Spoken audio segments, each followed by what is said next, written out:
Hello and welcome to my YouTube channel. Today I'm going to talk about 7 parenting mistakes that most parents are unaware of. Yes, we do it unintentionally. But before we proceed, if you haven't yet subscribed the channel, do subscribe and also hit the bell icon so that you get notified whenever I upload a new video. And also share this video with others, your friends and relatives, so that they get some tips and hacks in their parenting journey which may help them together. So what is that mistake that we do? Number 1, we often say that our children don't listen to what we say. Yes, our children don't listen. They don't listen to us, but they see us. They watch us. They learn by watching us. And this learning by watching the parent or while they watch others, whatever they learn, it gets into their subconscious level. Whereas whatever they hear or when they listen to somebody, it's only in their conscious level. So which one do you think is better? You often complain your child is not reading books or your child is not writing properly. He is into mobile. He is all the time watching movies and videos and trying to play games. What have we done to show them exactly what they have to do? Learning into that subconscious level takes place only when parents do it. Had we read books, had they seen our parents are doing some kind of crafts and DIYs and some arts and all that, children also tend to do it. That's how they sit and read books. That's how they do something productive. Don't you think this is more powerful? So, mistake number 2, we tend to forget that children are life forms. They are species on earth. They have life, soul, and their own identity. More often, what we do as parents is we try to give so much, we yell at our children so much that we don't even think that they are having life in them. We punish them, we do what not. Sometimes even the child is trying to contradict on our thoughts and trying to express his thoughts. We parents get wild. We tend to express our feelings so negatively that the child feels, or the child, it seems to him that he should not express any of his views hereafter. Why does it happen? This is something wrong parenting we have to understand. The third mistake that we often do is that we try to determine the intention of the child by looking into his actions. Never try to judge the intention of a person by looking into his actions. His actions may turn wrong, but not his intentions. I want to share a case study here about a small girl who was hitting her friend very badly.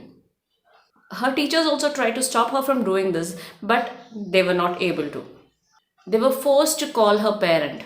The mother came by and she heard from her child why this happened. Every day she's been hitting the boy, so the mother comes and asks what is the reason behind this. So she says, I am into parenting academy just like my mom. Her mom was also into parenting academy. So she says, my mom, I want to be like my mom, and whenever somebody comes by or whenever somebody enters my academy, I'm just patting them. So that's out of fun what she's doing, but her actions are not the same what she intends now. She doesn't know what hitting and patting is all about. The difference between the two has to be given some clear indications and some understanding there. The child has to understand the difference between hitting and patting. That's it.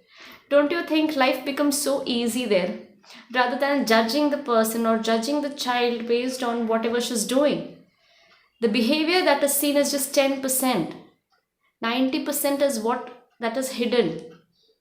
So we have to identify why the reason behind all that behaviors and try to figure out and come up with a solution for it. Life becomes very easy at that time. The fourth mistake that parents do is that children are considered to be adults. We never think in the child's perspective. Whatever mistake the child is doing, we consider him to be a kind of a mini adult, and he should never commit mistake. This cannot happen. Think in the child's perspective. Get into his shoes and understand the concept, why he is doing this.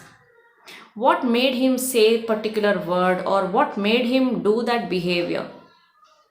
It's all about the child's perspective that we need to think in. Mistake number 5. We often hold the child responsible for not understanding what we say. Communication gets completed only when the other person responds to it. Now, if the person is not responding the way we expect him to do, or we expect him to respond, what happens? We need to think that the way we communicated may be wrong. The communication was not complete there. But what happens is, we do not want to take that charge and we blame it on our children, saying that the child is not able to understand what I say. So we can't hold the child responsible if we are not able to communicate well.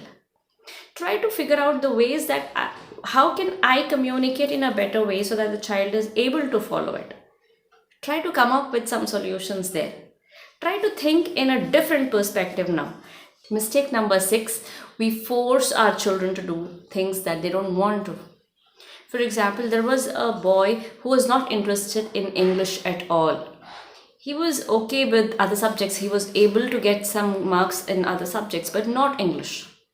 Most of the spelling mistakes that he had, he was not able to read and write properly, because of which he didn't like that particular subject at all. Now it so happened that his parents had to take him to the counselor. And the counselor asked him, what is your favorite game, or what is your favorite play? He said, I like soccer.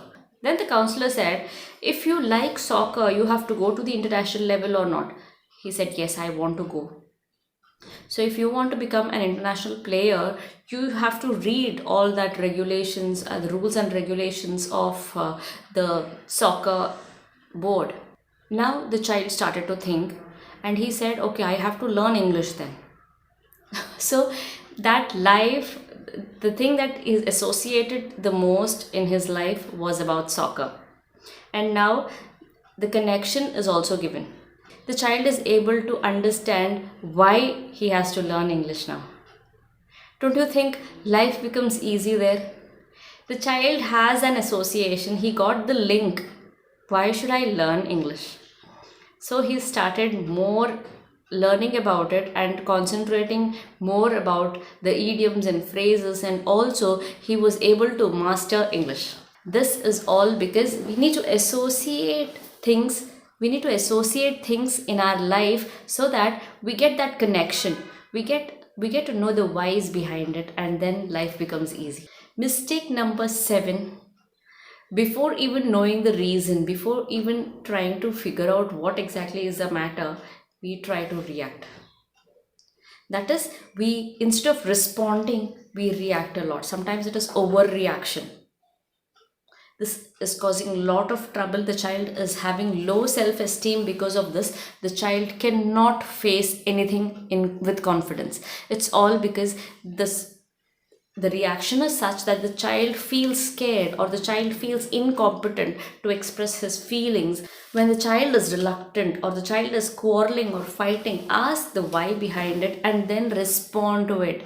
Do not react. We all have to understand the difference between reaction and respond. We have to understand the difference between reacting and responding. This will create a lot of changes in the child's life as well as your life. You will have a lot of ease and confidence at the same time. You feel that bonding also will be increasing when you start responding rather than reacting. So these are some of the tips that I wanted to share with you. Hope you liked all of them, and also comment in the comment section what are your problems that you are facing, so that I can come up with related videos in the upcoming sessions, inshallah. See you in the next video. Goodbye for now.